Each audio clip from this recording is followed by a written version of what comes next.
ሰበር መረጃን እነሆኝ። ኤርትራ የጠቅላይ ሚኒስትር አብይ ንግግር የጦርነት አጀንዳን ምክንያታዊ ለማድረግ የቀረበ ነው አለች። የኤርትራ ማስታወቂያ ሚኒስትር የማነ ገብረ መስቀል ጠቅላይ ሚኒስትር አብይ አህመድ በህዝብ ተወካዮች ምክር ቤት ስለ ኤርትራ መንግስት ያደረጉት ንግግር የኢትዮጵያ መንግስት በኤርትራ ላይ ሊከፍት ያቀደውን የጦርነት አጀንዳ ምክንያታዊ ለማድረግ የቀረበ ነው ሲሉ ተቹ። የኤርትራ መንግስት ቃል አቀባይ ማክሰኞ ጥር 26 2018 ዓ.ም ምሽት በኤክስ ገጻቸው ባሰፈሩ ጽሁፍ የኢትዮጵያ መንግስት በትግራይ ጦርነት ወቅትና ከጦርነት ረጅም ጊዜ በኋላ ለኤርትራ ሰራዊት የክብር ሜዳሊያ ሊሰጥ ይገባል ብሏል። የማነ ይህንን ያሉት ጠቅላይ ሚኒስትር አብይ ከህዝብ ተወካዮች ምክር ቤት አባላት ለቀረቡላቸው ጥያቄዎች በሰጡት ማብራሪያ በትግራይ ጦርነት ወቅት የኤርትራን ወታደሮች የጅምላ ግድያ ጨምሮ የተለያዩ ግፎች ፈጽመዋል በሚል ከወነጀኑ በኋላ ነው። የኤርትራና የኢትዮጵያ ግንኙነት መሻከሩን የጠቀሱት ጠቅላይ ሚኒስትር አብይ አህመድ በሁለቱ ሀገራት መካከል ግንኙነት ውስጥ ችግር የመጣውና የተፈጠረው መንግስታቸው በቀይ ባህር ላይ የባህር በር የማግኘት ጥያቄ በማንሳት እንዳልሆነም ተናግሯል። በትግራይ ውጊያ ሲጀመር በመጀመሪያ ዙር ውጊያው ሽሬን ካስለቀቀን በኋላ የኤርትራ ጦር ኋላ ተከትሎ ሽሬ ገብቶ የእያንዳንዱን ግለሰቦች ቤት ማፍረስ፣ ፎቅ ማፍረስ ሲጀምር ጸቡ ተጀመረ።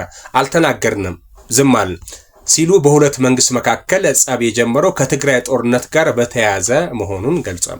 በተጨማሪም የኤርትራ ወታደሮች አክሱም ውስጥ ወጣቶችን በጅምላ መረሸናቸውን እንዲሁም አድዋና አዲግራት ከተሞች ውስጥ ፋብሪካዎችን እንዳወደሙና እንደዘረፉ ለምክር ቤቱ አባላት ተናግረዋል። እነዚህን ድርጊቶች ለማስቆም ወደ ኤርትራ በርካታ መልእክተኞችን መላካቸውን አክለው ተናግረዋል። ይህ ጸብ ተፋፍሞ ሄደ። የፕሪቶሪያን ስምምነት ሲፈረም እንዴት ህወሓት ሳይጠፋ እንዴት ትግራይ ሳይወድም ፍርሚያ ይደረጋል በሚል ነው ጸቡ የመጨረሻ ጫፍ የደረሰው ብሏል።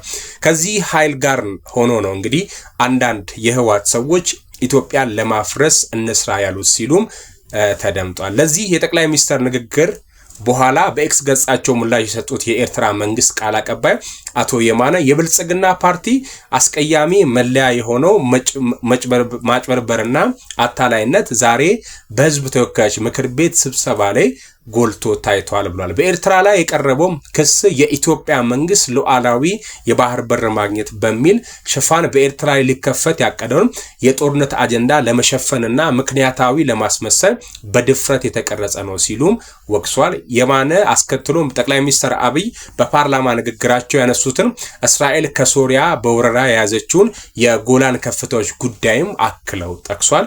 እናንተ ስለዚህ ጉዳይ ምን ትላላችሁ? አሁንም ቢሆን ኤርትራውያን ቢኬርፉል ነው ምንላችሁ። ይሄን ነው ልንፈልገው። ለማንኛውም እስኪ